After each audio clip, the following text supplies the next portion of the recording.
우리 출애굽기 말씀 오늘 보는 이유가 있습니다.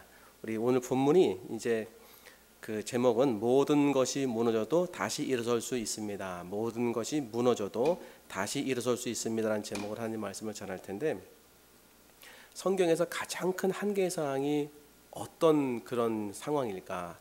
뭐 여러 가지 있을 수 있지 않겠습니까? 뭐 광야에서 뭐 물이 없어 그냥 외치고, 또 메뚜기 10가지 재앙이 나타나 가지고 야 이거 진짜 인간의 힘으로는 못한다, 뭐 한계가 될 수 있고, 뭐 3년 6개월 동안 엘리야한테 가뭄이 될 수도 있겠고, 또 오병의 기적이 일어나기 전에 광야에서 이렇게 저녁 한 끼 이렇게 못 먹는 게 더 한계 사항이 될 수 있겠고, 모든 병들, 모든 그런 어떤 그 마음의 슬픔들, 또 모든 그런 어떤 걱정거리들 다 한계 상황이죠. 근데 그 모든 걸 다 통틀어서 이스라엘 백성이, 그 민족이 200만 아닙니까? 애굽에서 나와가지고 출애굽하는데 뒤에는 애굽 군대가 쫓아오고 앞에는 이렇게 홍해라는 그런 바다 호수죠. 이제 바다 호수, 홍해라는 그런 바닷가에 있는 이 상황보다 더 큰 한계 사항이 성경에 또 나올까? 저는 없다고 생각이 되어집니다. 한두 사람도 아니라 200만 명이나 되는 사람이 다 몰살해서 죽기 일보 직전입니다. 몰살해서 죽기 일보 직전. 그러니까 몰살해서 죽을 그런 뭐 것인지, 아니면은 마차들이 와가지고서 이제 그 맞아 죽던지, 죽는 건 매한 가지죠. 그러니까 인간의 생각으로는 절대로 살아날 수가 없는 상황이었어요. 지금요, 인간의 생각으로는. 그러니까 우리는 지금 뭐 후를 아니까는 뭐 갈라져서 됐습니다. 그것을 그 아는 우리 말고 그 현장에 내가 만약에 있었다고 한다면은 우리가 얼마나 두려웠을까요? 뭐 다는 아니겠지만은. 그러니 뭐 오늘 본문에 나와 있지 않습니까? 뭐 소리 지르고 우리를 죽일 거냐, 뭐 애굽에 매장지가 없어가지고 여기까지 나와가 죽게 할 거냐. 가장 큰 절망과 가장 큰 낙심과 가장 큰 한계 사항의 어떤 위기가 닥치지 않았을까. 성경을 보면은요, 오늘 이와 같은 한계 사항이, 크고 작은 한계 사항이 무수히 많이 나타납니다, 여러분. 무수히 많이. 그러니까 제가 요새 발견하는 게 뭐냐면, 성실하게 이렇게 하나님 앞에 예배드린 다음에 신앙생활한 다음에 나쁜 결과가 왔을 때, 진실하게 하나님 앞에 기도했는데 절망적 상황이 왔을 때, 그때 이렇게 보니까 성경에 의외로 이렇게 정말 이해할 수 없는 상황들이 이렇게 오는 게, 성경의 사람들이 먼저 그걸 맞았더라고요. 성경의 사람들이, 하나님의 사람들이 그런 상황들을 딱 맞았더라고요. 그래서 지난번에 나눈 게 뭐냐면은, 전도하다가 축사까지 했는데 하나님이 가라고 해가지고서 아시아로 가지 않고 마게도나로 갔으면은 큰 은혜가 나타날 거 확실하지 않겠습니까? 그래서 가다가 전도하고 축사까지 했는데 돌아오는 것은 매를 엄청 맞고 그 착고에 채워져 가지고, 수갑 채워져 가지고 깊은 감옥에 들어가는 그 진짜 절망적 상황. 이거 어떻게 이해할 수 있겠습니까, 여러분? 이런 상황들이요. 진실하게 다하고 충성을 다했는데 오는 것은 정말로 낙심되는 그런 상황이 있다는 거예요. 근데 그건 못지않게 또 하나의 상황이 뭐냐면 한계의 상황. 지금 누굴 따라가고 있습니까? 하나님을 따라가고 있는 거예요. 지금 우리가 세상으로 나아가가지고서 내가 잘못하고 세상에 나아가서 뭐 욕심내다가 뭐 어려운 일 나갔다고 하면 할 말이 별로 없죠. 그런데 지금 무슨 상황이냐면, 주님이 가라고 해서 가는 길에서 나타난 거예요. 지금요, 주님이 목회를 하라고 뭐 그런 얘기 많이 하지 않습니까? 정말 잘 나가던 뭐 대기업 직장 생활, 그리고 아내도 뭐 굉장히 그 어떤 만족하고, 우리는 뭐 장로님으로 헌신했으면 좋겠습니다, 뭐 이런 상황인데 모든 걸 다 헌신하게 만드셔서 주님 내가 너를 사용하리라, 그런 하나님 은혜가 있어서 갔단 말이에요. 그럼 모든 걸 다 헌신해 가지고 갔으면 주님이 오라고 해서 갔단 말이에요. 근데 한계 상황, 진짜 이 절체절명에 앞으로 갈 수도 없고 뒤로 갈 수도 없고, 이게 있다는 거죠, 이런 상황이. 근데 성경을 보면은 오늘 이 본문뿐만 아니라 진짜 거의 모든 사람에게 또 나타나요, 한계 상황이. 주님께서 오라고 했는데 가보니까 이 한계 상황. 뭐 신약성경에 얼마나 많이 있습니까? 주님께서 그 12제자와 함께 오병이어의 기적을 이렇게 행하신 다음에 예수님을 이렇게 왕으로 이렇게 세우려는 그런 모습이자, 제자들을 이렇게 빨리 피신시키려고 먼저 가라 그랬잖아요. 배를 타고 먼저 가라. 또 어떤 경우는 또 있으면 본인이랑 같이 갔어요. 한 번은 배를 먼저 보내면서 먼저 가라, 주님이 가라고 했습니다.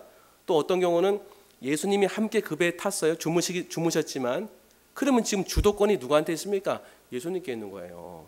가라고 해서 갔단 말이에요. 뭐가 나타났습니까? 풍랑이 나타났어요. 풍랑이. 한계상. 이런 거 어떻게 그 참 받아들일 수 있겠습니까? 그런데 성경에서 나오는 이 사항은 우리에게도 있다는 사실을 아셔야 돼요. 우리의 신앙생활 가운데서도 하나님이 하라고 해서 했는데 주님이 정말 엄청난 그런 말씀의 어떤 메시지와 사인을 주셔서 갔는데 이건 정말 하나님의 뜻이라고 주님이 그렇게 마음에 감동하셔서 그 사역을 펼쳤는데 와, 한계 상황이 펼쳐지는 거예요. 더 이상 앞으로 갈 수도 없고 뒤로 갈 수도 없고 낭패죠, 낭패. 이게 도대체 무엇인가? 두 가지가 나올 수 있습니다. 한계 상황에서는요. 절망하고 포기하든지 아니면 믿고 기적을 경험하든지 아주 극단적으로 표현드리면요. 절망하고 포기하든지 아니면 믿고 하나님의 역사하심을 경험하든지. 근데 지금까지 절망하고 포기한 경우가 의외로 많았습니다. 우리 삶 가운데. 신앙생활 우리가 주일 성수하고 그 다음에 예물 드리고 그 다음에 교회에서 섬기고 했는데 이 모든 것이 주님이 이제 하나님 은혜 가운데 하라는 거 아니에요. 했단 말이에요. 주님이 가라고 해서 갔단 말이에요. 근데 이게 뭡니까 여러분? 생계가 완전히 무너지는 거예요. 이제 앞에는 홍해, 뒤에는 애국 군대, 뭐 죽는 거 아니겠습니까? 이런 상황이 있다는 거예요. 이런 상황이 성경에 많이 있는데 항상 두 가지였어요.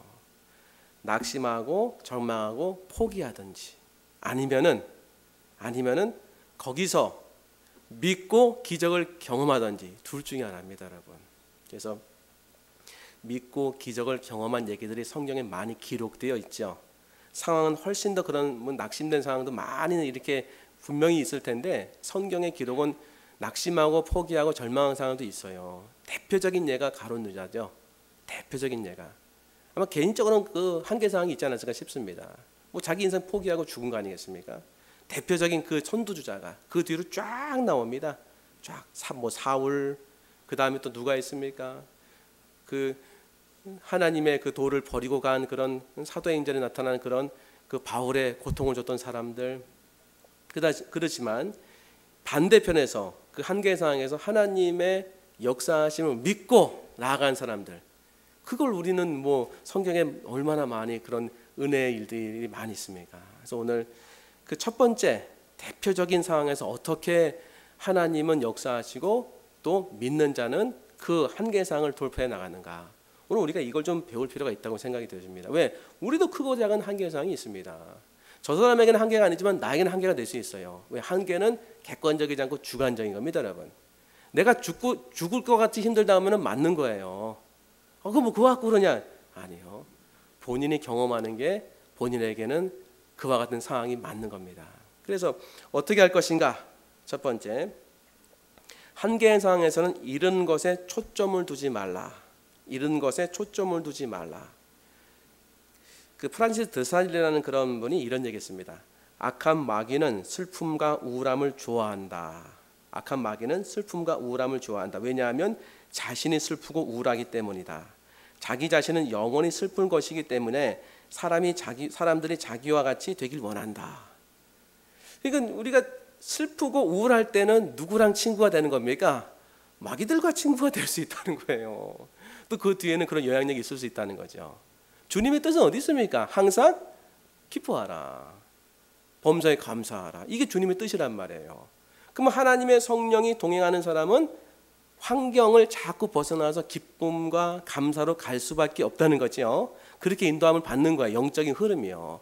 그런데 자꾸 안 좋은 그런 흐름을 타는 사람의 특징은 뭐냐면 우울하고 낙심되고 슬프고, 또 일어나니까 더 우울하고 낙심되고 슬프고, 또 일어나니까 더 우울하고 낙심되고 슬프고, 이렇게 되는 거예요. 그러다가 나중엔 잘못된 결론을 내리는 거죠. 극단적 결단과 함께. 그러니까 우리가 그 마귀 흉내내면 안 됩니다. 우울한 거 빨리 없애야 돼요. 우울한 거, 우울하고 슬프고 낙심되면은 이게 정상적이라고 생각하시면 안 됩니다, 여러분. 정상적으로. 그래서 그 미국의 역사상 최초의 국무장관이었던 매들린 올브라이트 뭐 여러분 다 아시잖아요. 굉장히 뭐 훌륭하게 그 국무장관 역할을 잘 수행했죠. 근데 이 여인의 개인적인 그런 그 가족의 비극사가 있었습니다. 자신에게 이제 어떤 아픔이 있었죠. 23년 동안 잘 살았던 그 남편이 어느 날 갑자기 이혼 통보를 그냥 일방적으로 해버렸어요. 저는 이해가 됩니다. 죄송합니다. 잘은 모르겠죠. 왜? 아니 국무장관하고 국무장관까지 올라가면 얼마나 많은 헌신이 있어야 되는 줄 우리는 다 알고 있어요. 집에 들어갈 시간이 어디 있겠습니까? 더군다나 미국적 상황 속에서는 제일 중요한 게 가족 관계 아니겠어요? 그러니 남편이 뭐 쌓아가지고 일방적인 게 아니죠. 쌓고 하다가 어느 날 그 쌓은 결론을 이렇게 보여주는 거죠. 이미 과정은 뭐 마음에 상처를 받고 떠난 거고.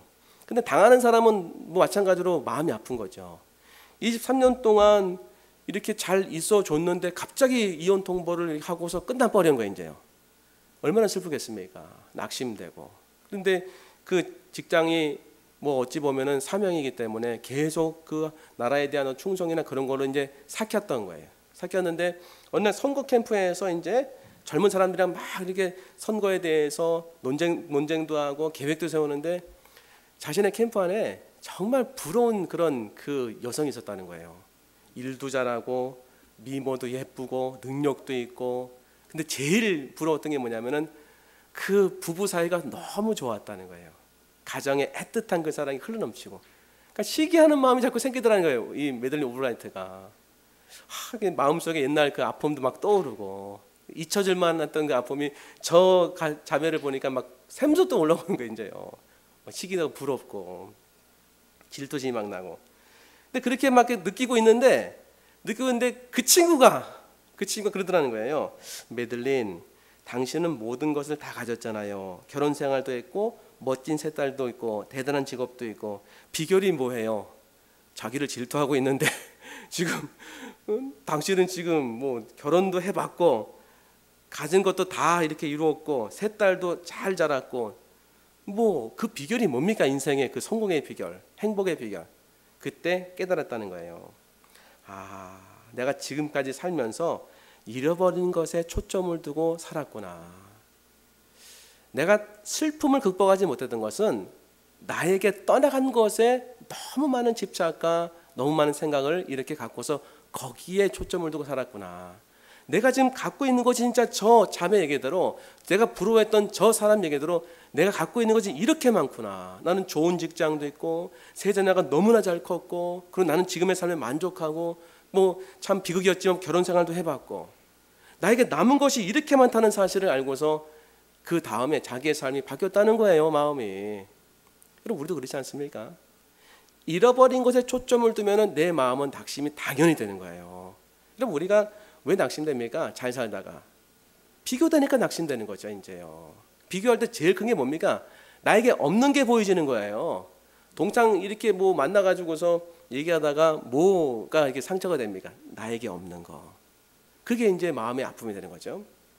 그래서 이제 월남전이 한창이었던 그런 시절에 이제 월남에서 부상당해서 이제 돌아온 군인들을 위해서 대대적인 그런 환영 행사를 국가에서 준비했습니다. 그래서 이제 그걸 위해서 프로그램 막 홍보 책임자인 사람이 여러 미국의 유명한 그 코미디언들, 이제 옛날 얘기니까 이제 코미디언을 이렇게 섭외하려고 하는데 제일 유명하고 제일 위로가 되겠다 싶어가지고 그 당시 가장 진짜 잘 나가던 밥 호프를 이렇게 공연에 초대하기로 했다는 거예요. 근데 밥 호프는 어찌 보면 너무 바쁘다 보니까 거기에 갈 여력이 없었습니다. 그래서 이 프로듀서가 한 번만 허락해달라고, 5분만, 제발 5분만. 전쟁터에서 돌아온 군인들이 그 당신이 나와가지고 이렇게 해주면은 너무 위로가 될 것 같습니다. 그 중요한 자리니까 5분만. 그래가지고 이제 그 뭐 얘기 들어보니까는 뭐 일리가 있죠. 그래서 5분 동안만 이제 얼굴을 비치고 내려오려고 간 거예요. 그러다가 5분 지나고 10분 지나고 15분 지나고 25분 지나고 30분에도 안 내려오는 거예요. 나중에 40분 동안 공연하고 그리고 눈물을 흘리면서 내려왔습니다. 그래서 왜 바보프 눈물을 흘리셨습니까? 끝났을 때에. 그러니까 이렇게 되었다는 거예요. 저 앞줄에 있는 두 친구 때문에 그랬습니다. 그 앞줄에 두 친구가 모으니까 상위 용사였던 거예요.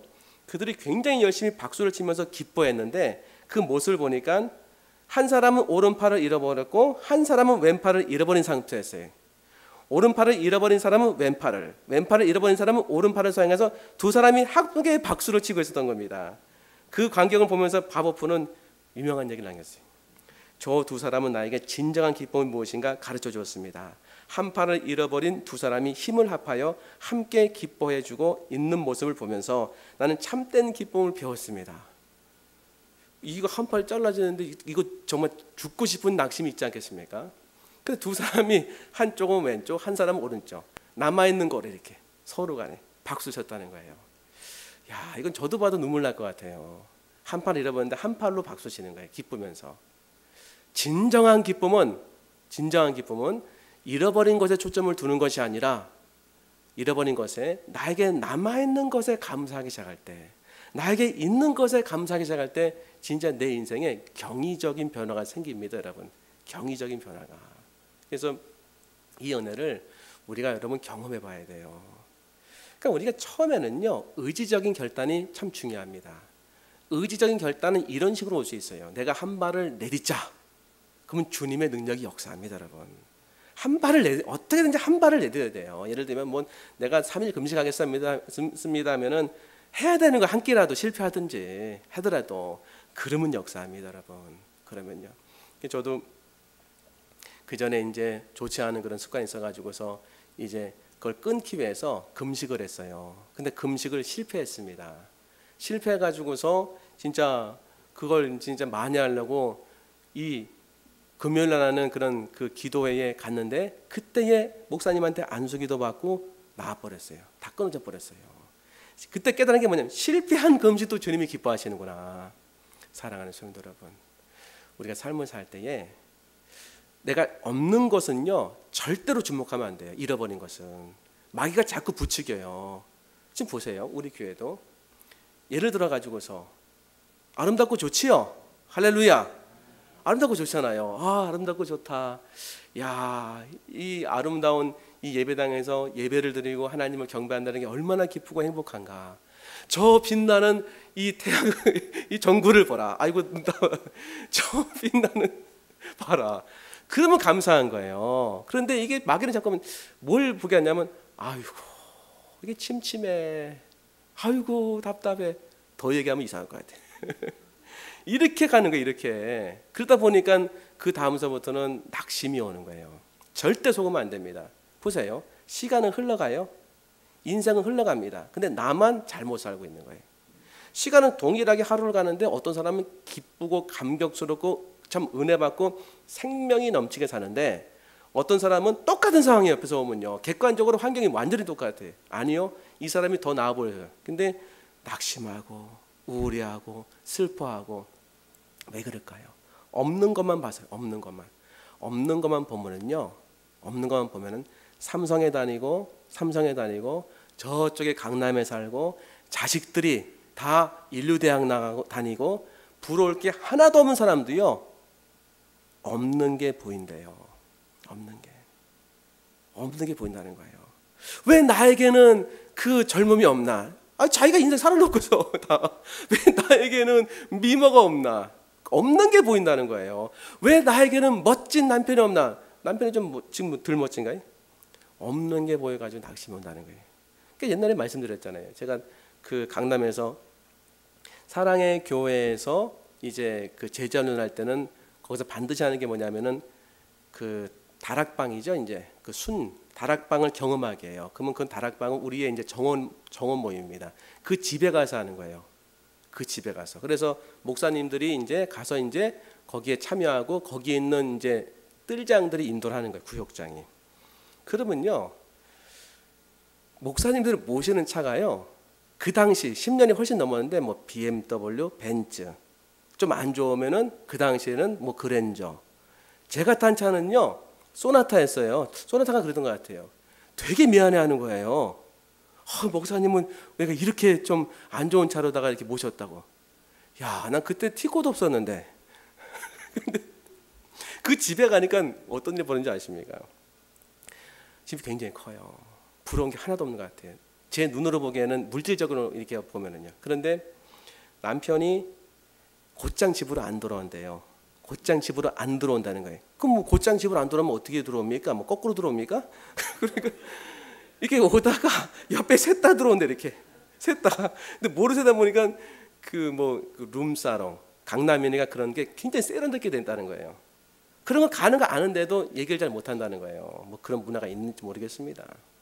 그러니까 다 문제가 있어요. 다. 그리고 만족을 할 수 있는 만한 상황에 계신 분들도 자꾸 슬퍼하고 걱정하는 모습을 보이더라. 기도 제목 나누는데 제가 깨달은 게 있습니다.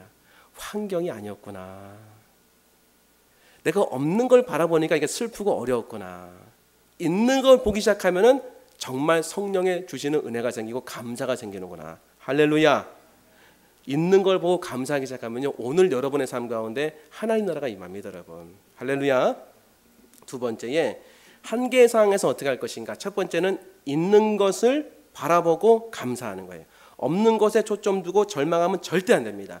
있는 것을 바라보고 감사하기 시작하는 거예요. 두 번째 한계상을 극복하는 방법, 한계상에서는 하나님을 철저히 믿어야 됩니다. 하나님을 철저히 믿어야 돼요. 그래서 하나님을 철저히 어떻게 믿겠습니까, 여러분? 하나님을 철저히. 성경에서 한계상 한번 얘기해 볼까요? 그 4명의 그 친구들이 한 명의 중풍병자를 데리고 갔죠. 근데 예수님께 데려가니까 얼마나 기특합니까? 하나님의 뜻대로 간 거 아니에요. 하나님 뜻대로 갔는데 거기서 은혜 받고 치료 받았는데 뭐가 있었습니까? 무수히 많은 사람들 때문에 그 집에 못 들어갔죠. 한계 상황. 그러면 거기에서 야, 이건 아닌가 보다. 낙심하고 절망하고 뒤로 물러설 수 있지 않았습니까? 근데 그들은 어떻게 했습니까? 지붕을 올라갔지요. 그리고 그 다음에 어떻게 했나요? 지붕을 뜯었죠. 자기 지붕도 아니면서. 그 다음에 내렸죠. 그 다음에 어떤 일이 벌어졌습니까? 아무도 예상하지 못한 일이 벌어졌어요. 그 한 사람만 치료됐어요. 중풍병자. 한계 상황 속에서 우리가 알 수 있는 게 뭐냐면, 한계 상황 속에서는 절망과 낙심과 슬픔과 아픔을 악한 영이 끊임없이 주어서 그걸로 매몰시키는 반면에, 한계 상황은 기적을 포함하고 있다는 거예요. 한계 상황은 기적을 함께 이렇게 갖고 있다는 거예요. 한계 상황이. 오늘 보세요. 홍해라는 그런 이 바닷물 앞에서 절체절명의 한계 상황이 있었지요. 그 다음에 어떤 일이 벌어졌습니까? 우린 다 알잖아요. 이 사람들 이분들은 모르는데 홍해가 갈라졌어요. 인류 역사에 이것보다 더 큰 기적이 있습니까? 없어요. 하나 더 해볼까요? 요한복음 2장에서 그 가나의 혼인잔치에서 포도주가 떨어졌죠? 잔치하는 건 주님의 뜻이잖아요. 당연히 결혼하면 잔치하는 건 주님의 뜻 아니에요. 기쁘고 즐겁게. 근데 포도주가 떨어지는 한계상이 있을 때에 낙심하고 절망할 수 있었지요. 근데 그때 어떤 일이 벌어졌습니까? 물로 포도주가 되는 기적이 나타났어요. 그 한계 상황 때문에. 그럼 기적 바로 전 단계가 뭔가요? 기적 바로 전 단계. 한번 생각해 보세요. 기적 바로 전 단계. 한계 상황입니다. 한계 상황. 기적 바로 전 단계는 한계 상황이에요. 기적 바로 전 단계는 한계 상황이다. 기적 바로 전 단계는 한계 상황이다. 기적 바로 전 단계는 한계 상황이다. 머리에 심어야 돼요. 이건 여러 성경에서 증언하고 있습니다. 현재 고난은 장차 나타날 영광과 좋게 비교할 수 없도다. 그 영광이 뭐겠습니까? 하나님의 섭리 기적입니다, 여러분. 성경을 펼쳐놓고 보세요. 모든 한계 상황에 낙심도 있고 절망도 있고 실패도 있습니다. 그런데 그 한계 상황 가운데 그 뒤에 기적으로 끝난 하나님의 승리 역사가 얼마나 많이 기록된지 아십니까, 여러분? 기적으로 끝나는 하나님의 승리 역사가. 그럼 십자가 볼까요? 십자가 제일 큰 한계 상황. 십자가에 죽는 것이 한계 상황이지요. 죽음 다음에 뭐가 왔습니까? 부활이 왔어요. 가장 인류에서 가히 상상할 수 없는 하나님의 놀라운 기적이 일어난 거죠. 그러면 이걸 우리가 이렇게 한번 생각해 볼 수 있습니다. 우린 부분을 보지 않고 전체를 볼 수 있는 지혜를 달라고 기도해야 돼요. 우리 항상 한계 상황에서 부분만 바라보니까는 매몰되고 죽는 거예요. 그러니까 이 긴 터널 안에 있는 것밖에 못 보는 거예요. 긴 터널 안에 있다고만 생각하는 거예요. 절대 그렇지 않습니다. 한계 상황 뒤에 뭐가 있다? 홍해의 기적이 있습니다, 여러분. 홍해의 한계 상황은 홍해의 기적으로 끝나는 거예요. 이게 항상 하나의 큰 그림입니다, 여러분.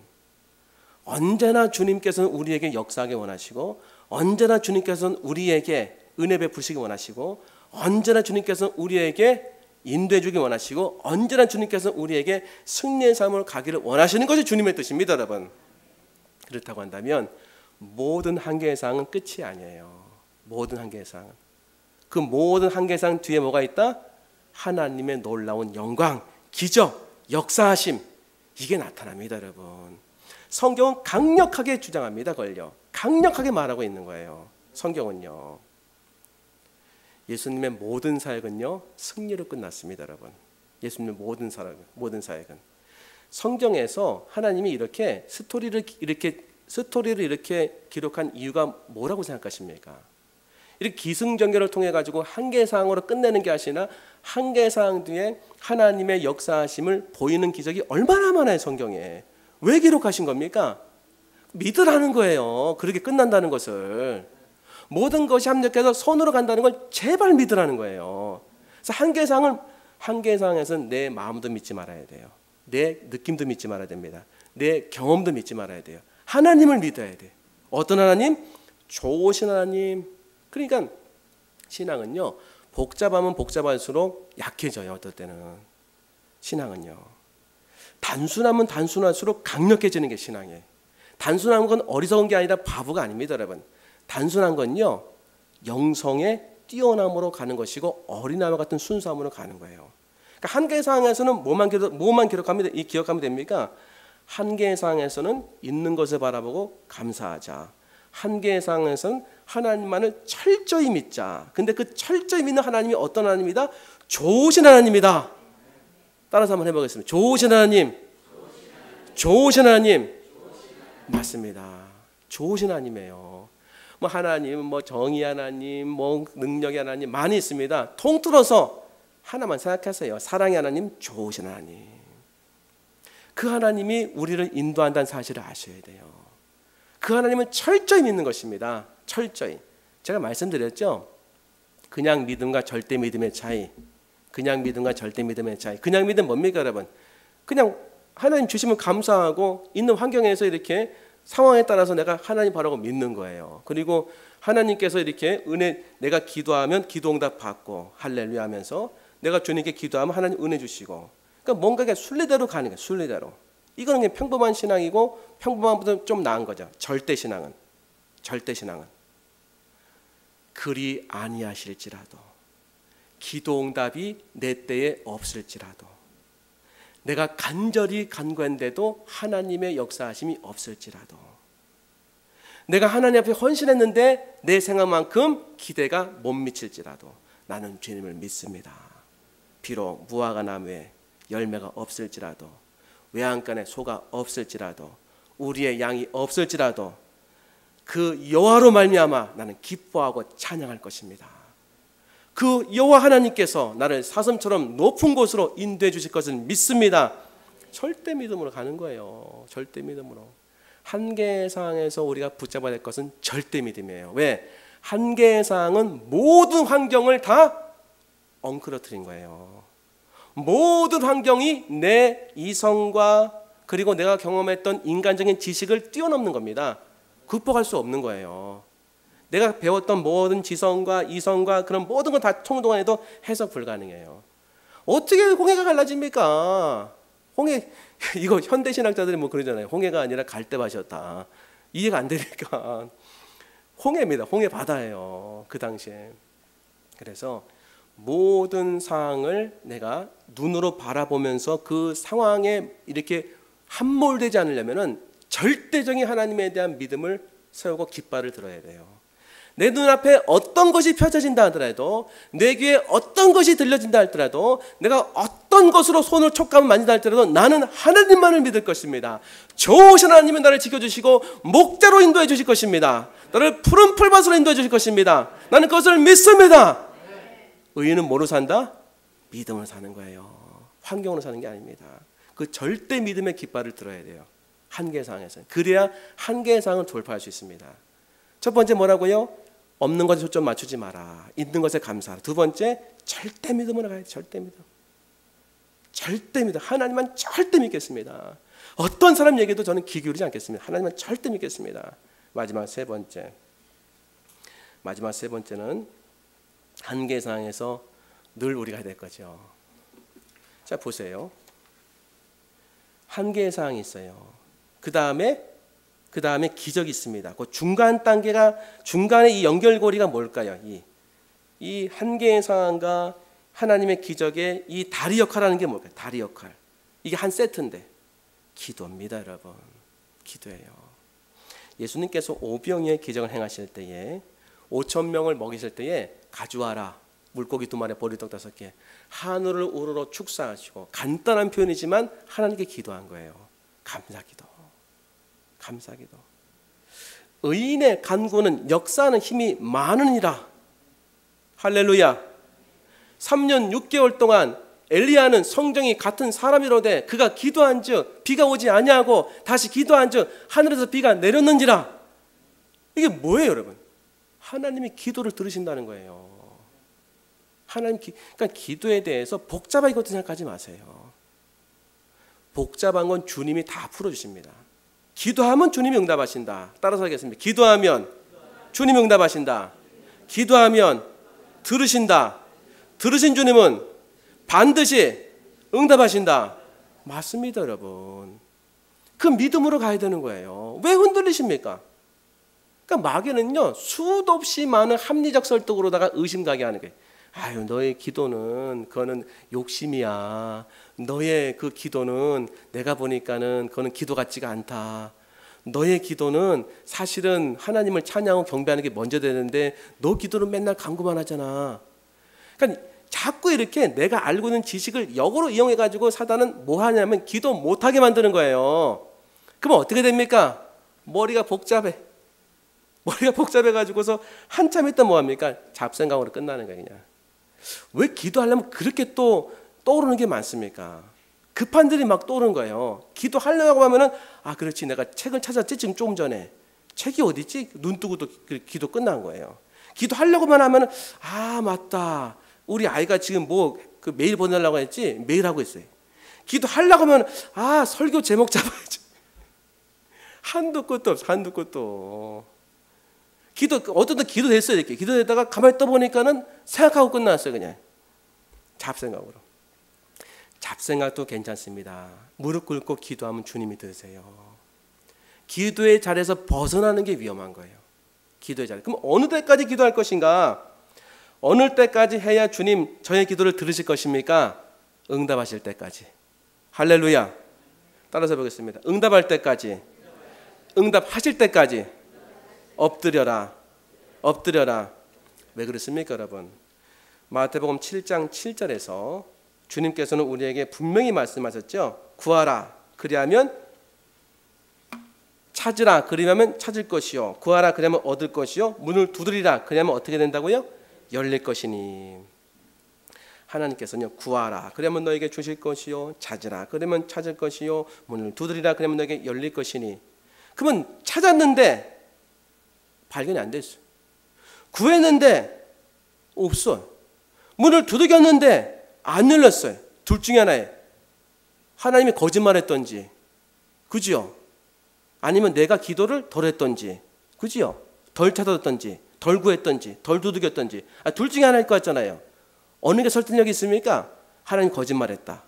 아니면 내 기도가 좀 덜 됐다, 덜 두들겼다, 덜 찾았다. 뭐가 맞습니까? 후자지요. 후자. 이어령 교수님이 오늘 그 아침마다 1분 컬럼이 있어요. 그 그리스도 대학의 어떤 총장님이 1분 컬럼을 이제 일주일 동안 계속 들으니까 머릿속에 들어오더라고요.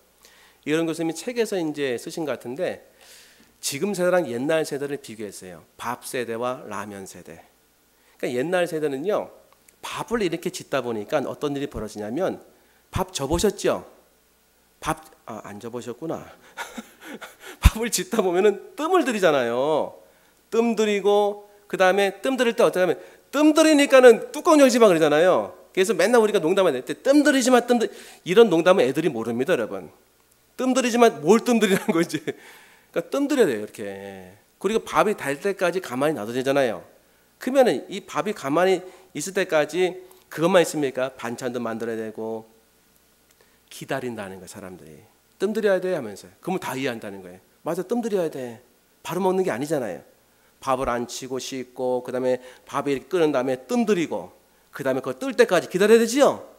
기다리는 문화였다는 거예요. 기쁘게. 지금은 라면 먹는데 기다릴 필요 있습니까? 큰일 납니다. 라면 먹을 때 기다리면 불어버려요. 불어서 안 돼. 지금 기다리면 안 돼. 빨리 와야 돼. 그래서 우리 집사람이 항상 얘기가 빨리 오라고. 제가 라면 부른 거를 잘 안 먹거든요. 지금 부른 것도 좋습니다. 그래서 이제 빨리 오라고. 라면 뿐다고. 그러니까 라면은 기다리면 안 돼요. 빨리 먹어야 돼. 또 끓는 데는 금방 끓잖아요. 3분 30초면 끓어요. 웬만한 라면들은요. 그 봉지에 있는 대로 끓이는 게 제일 맛있습니다. 그래가지고 빨리 와야 돼. 뭐가 없어진 건가요? 속도가 달라졌다는 거예요. 속도가 달라서 빨라졌을지 모르겠지만은 제일 아쉬운 게 있다는 거예요. 기다림을 잃어버렸다는 거예요. 기다리는 문화와 그 기다림 가운데서 단순히 그냥 멍한 것이 아니라 그 흐르는 온정들이 있었는데, 그리고 식탁에서의 교제가 있었는데 지금 식탁에 교제가 없어요. 왜? 라면 먹고 다 끝나야 되는데 라면 금방 끝납니다, 여러분. 뭐 패스트푸드 금방 끝나잖아요. 옛날에는 식탁에 앉아가지고서 뜸 들일 때까지 이 얘기 저 얘기하다가 밥 먹으면서도 얘기하고 끝난 다음에 뭐 드셔야 됩니까? 숭늉 드셔야 돼요. 숭늉. 기다림을 잊어버렸다는 거예요. 근데 이게 문화만 그렇게 가는 게 아닙니다. 신앙도 문화에 굉장한 영향을 받는 거예요. 리모컨이 굉장히 빨라졌죠. 옛날에 로타리 기억나십니까? 그러면 이거 틀라고 하더라고요. 어떨 때는 귀찮아가지고 안 가잖아요. 그냥 계속 보잖아요. 아니셨구나. 텔레비전 안 좋아하셨구나. 그 돌려야 되는데 지금은 엄청 빨리 가 이게요. 다다다다다다다다 정신이 막 살아내. 제 아들이 이걸 잡으면 정신이 얼마나 빠른지. 기계가 다다다닥 하는데 옆에 것까지 다 봐요. 그러니까 능력이 뭐 뛰어난 것 같아. 속도는 빠를지언정 너무 큰 걸 놓친 거예요. 기다림의 은혜를 놓쳐버렸어요. 기도도요, 라면처럼 기다려요. 라면처럼. 주여, 끓었습니다. 붑니다. 빨리 주셔야 됩니다. 빨리 주세요. 뜸 들이는 걸 못 참는 거예요. 주님이 뜸을 들일 때에, 주님이 이렇게 인내를 통해서 이렇게 하나님의 타이밍을 잡을 때 우리가 손해본 적이 있습니까? 절대 없습니다. 우린 착각을 해요. 하루가 천년가고 천년이 하루 같다. 내가 오늘 기도하면 죽고 나서 응답될 것이다. 그런 일 없습니다, 여러분. 필요할 때 주님이 주시는 거예요. 그러니까 저는 그렇게 생각해요. 뭐 이거 제 생각인지 모르겠어요. 제 믿음인지. 진짜 다방면에서 전부 기도하세요. 그러니까 모든 분야에서 세밀하게 전부 기도하세요. 그 다음에 전부 주님의 책임이 되는 거예요. 모든 분야에서 다 말씀드리세요. 하나님 이런 것도 해야 되고 이런 것은 잘 안 됩니다. 이런 것은 주님의 도움 필요합니다. 모든 분야. 산더미 같이 그냥 해가지고 하려는 거예요. 철학적 기도보다는. 제 생각은 그래요. 아니면 그 다음에는 뭡니까? 주님은 기억력이 좋으십니까? 안 좋으십니까? 좋으세요. 그리고 이런 약속의 말씀이 있기 때문에 반드시 주님께서는 생각하십니다. 그걸 언제 응답할까? 문제는 뭐예요? 우리가 기도 안 된 거예요. 너희가 얻지 못하면 구하지 아니하며. 이게 1번입니다, 여러분. 기도의 기도. 오래도록 기도하는 거예요. 오래도록 기도하면서 인내하는 겁니다. 인내하면서 주님을 믿는 거예요. 끝은 바로 하나님의 영광이라는 걸 확실하게 절대 믿음을 가지면서 계속 기도하는 거예요. 우리의 기도 생활과 30년 전에 믿음의 사람의 기도 생활과는 너무 큰 차이입니다, 여러분. 엄청난 분량이었어요. 엄청난 분량의 기도가 작아진 거예요. 우리 교회도 뭐 철야합니까? 새벽기도 매일 하지만 철야 안 하잖아요. 옛날엔 기본이 철야였어요. 철야 안 하면 이단인 줄 알아요. 옛날에 새벽기도 안 하고 철야 안 하면 이단이었습니다. 요즘 주일날에도 새벽기도 안 하잖아요. 그죠? 옛날엔 주일날은 반드시 했습니다. 새벽기도요. 주일 성수 때문에. 근데 자꾸 없어지잖아요. 그 인간의 편의성 때문에 그런 거 아닐까요? 더 나아가서는 기도의 분량이 작아진 거예요. 우리도 철야 안 하잖아요. 제가 있던 데는 일주일에 한 달에 한 번 금요 심야 기도했어요. 할렐루야. 한 달에 한 번. 우리 매주 하잖아요. 이게 기도 분량이 절대 많은 게 아닙니다, 여러분. 기도 분량이. 예전의 사람들은 불과 10년 전, 20년만 해도요. 10시에 출발해가지고 새벽 5시까지 기도했어요. 중간에 간식 한번 먹고 고구마 같은 거. 그랬습니까? 안 그랬습니까? 그래가지고 비몽사몽간에 그 꿈속에 주님 만나가지고 은혜 받았습니까? 못 받았습니까? 받았어요. 그지요? 애 엎어놓고 애 누워놓고 둘 끌고 다니면서 그렇게 눈물로 기도했던 기도의 선조들이 있었습니다. 눈이 오나 비가 오나 매일같이 하나님의 성전에 눈물로 방석을 적시고 눈물로 기도실에서 채우고 배고파서 울고 남편 속상해서 울고 자식 힘들어서 울고 기도하며 통곡하고 얼마나 많은 기도의 모습이 우리 가운데 있는지 모르겠습니다. 그거예요. 기도 응답이 아닌 것은 저는 자꾸 그런 생각이 들어요. 안 풀린 문제 하나도 없어요. 제가 기도 못하는 거예요. 제가 기도의 양이 안 채워진 거예요. 제가 금식하지 않은 거예요. 변화되지 않은 사람 한 사람도 없습니다. 제가 더 많이 기도 안 한 거예요. 그게 정답이더라고요. 낙심할 필요 없어요. 하면 돼. 지금요.